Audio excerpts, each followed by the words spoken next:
Next. You didn't clap. I didn't clap. Okay, well, I think we'll leave the claps in from now on. I think you've got to appreciate how hard this is, and that the claps have to be The in. production values. The production values are enormous.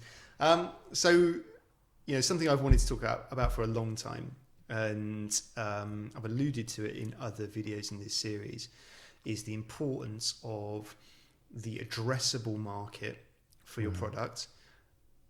But I think almost before that concept of an addressable market is how you have something clever, or you think you could have something clever.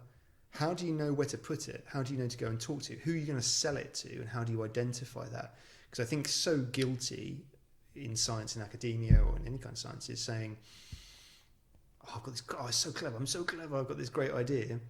And it might be the cleverest thing in the world, but you've got to sell it to someone and they have to want to buy it, right? So it's almost the most important question is, how do you identify a market? I know you've talked to me before about this concept of a market push versus a market pull. So I'm hoping you can... Yeah, I mean, I can try walk it through. From my own experience.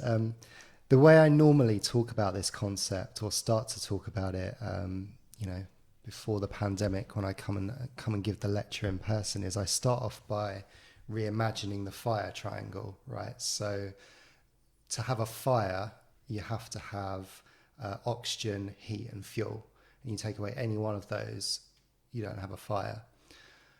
And so what I say is, look, in my opinion, to have a successful biotech startup, you can reimagine that triangle to be, you need an idea, maybe some IP, you need a customer, and you need some money. Yeah. And I think that certainly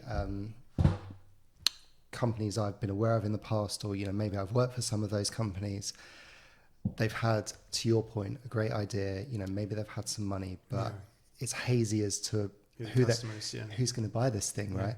And or the customer is just this nebulous market that's so enormous. So people do this all the time in like drug discovery, or think they've got a clever drug or whatever. It's like medicines.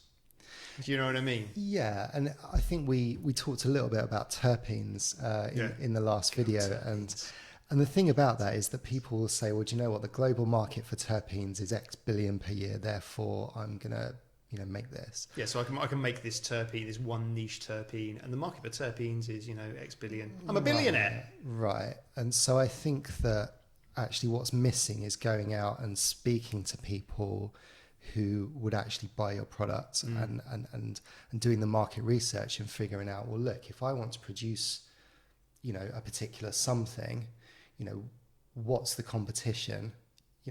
Biofuels is a great example. Okay, algae biofuels, And this is a real education, I think, for, people who'll be watching this now, is because that sense of people will write long documents about the biofuels industry, right? And what's gone in that and where it's happened, because it's been very complicated. Sure. It's had a real history to it.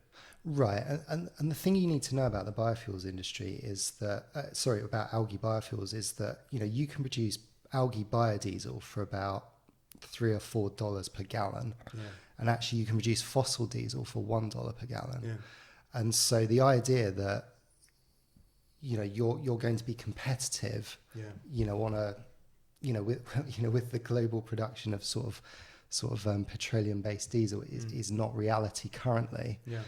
And so if your idea is, I'm going to produce a particular chemical like a biodiesel or like a terpene or anything like that, I think my simple advice at kind of this level that we're talking about it is, really what you should be doing is going out and doing your market research, going to people that you think are your customers, what companies currently deal in these commodities, and what would they want to buy.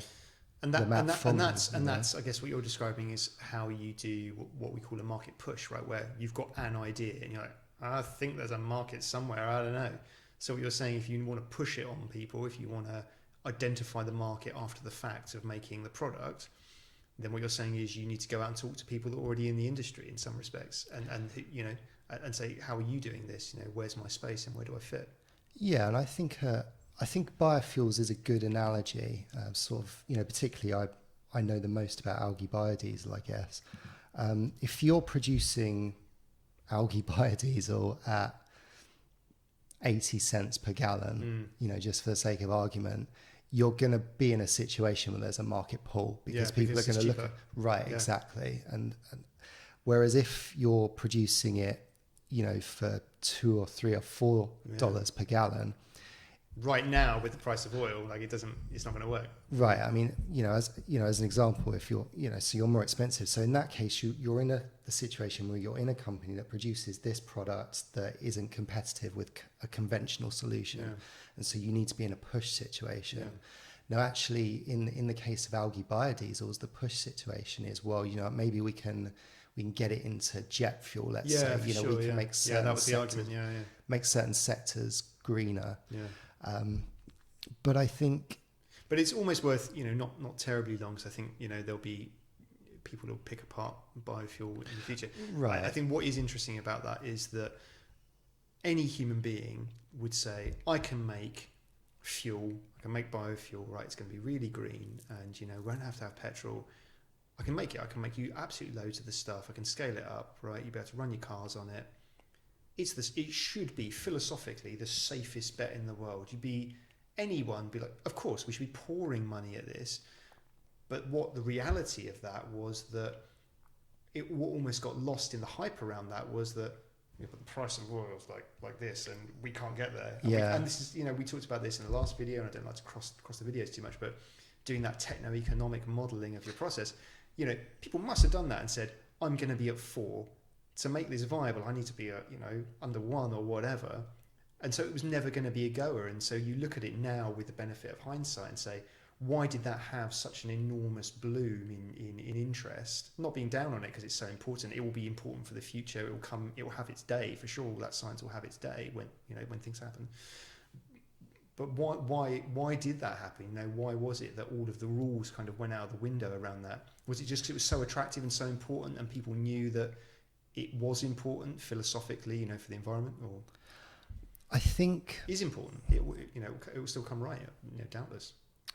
I mean, I think what we're talking around is this concept of, do you have a business yet? Yeah, for sure. Yeah. And so it's one of those things whereby, should you be, going out and taking, having a startup and trying to, have a product and make money, or should you have the confidence to incubate your technology a little bit longer? Right, for sure, yeah. Before you, and so to your point about biofuel, for example, in algae, actually there's loads of research out there that's going on that, but in terms of the technology readiness level, it's not ready to be competitive with kind of fossil-based diesel, for example. But who knows? And then that's how you make your calculations, I guess, when you're doing your R&D budgets, how much you want to put into it. You want to be in it because it's going to come good at some point. But you don't want to be pouring, all of your profit into it. You're going to keep it going, and you're going to keep it boiling away, and you're going to keep developing IP around it. And then when the time's right, that's when you do it, right? I guess. Yeah, and look, I used to work in a startup who had this really fantastic pattern around a non-natural biosynthetic pathway to make butadiene from synthesis gas. Yeah. And so the model is that you would gasify tires into synthesis gas, which is carbon dioxide and carbon monoxide. And then you would produce butadiene using the bioprocess, and then you would make new tires. And so it's a virtuous circle. Circular economy, right? Right. And so that's a great story. But the reality is the technology was just too early. Yeah. And really, I think that the lesson is that, having the confidence to, incubate something a little bit longer until it's ready, and then say, right, now I'm going to spin out. Now I'm going to go for that big seed investment. Arguably, for a lot of these things that people, might want to spin out as an idea, you should be looking to partner and partner early and say, right, who is my customer? Would they have to make an investment in order to integrate my technology into theirs? What am I asking, to your point about being a push, what am I asking my customer to have to accommodate? Yeah. So in the case of a plant-based protein or an algae protein, is somebody going to reformulate a successful product to take out, let's say, an egg out of a really successful brand of mayonnaise, and are they going to replace in that particular product with algae, or are they going to just say, right, we're going to do a new product that sits alongside that you know, we don't have to reinvent our manufacturing process. But this is, you know, and I don't want to dwell on this point too much, but it almost strikes me that it's commensurate with the rise of companies wanting to be more collaborative and wanting to do, you know, more kind of joint ventures and things like that, which are just much more common now, you know, and even in kind of biopharma, particularly in biopharma, you know, they stopped saying for a good while now is we're not going to do everything in-house anymore. We're going to build relationships with people that can do clever stuff. We're going to, you know, do joint research. We're going to do, you know, joint ventures, that kind of stuff. Even more arm's length relationships, more collaborative stuff. Sure. That just seems to be de rigueur now. That's just, you can't survive in biotech without doing that, right? Right, and I think the advantage of being a small company is that you're agile. Yeah.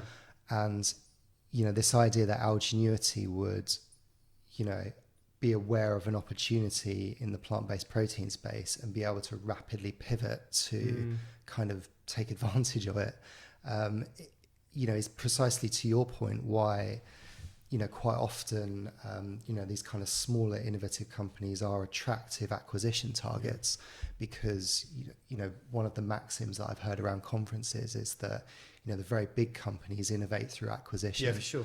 So much more common now. Right. So it's so expensive to do it all in-house, right?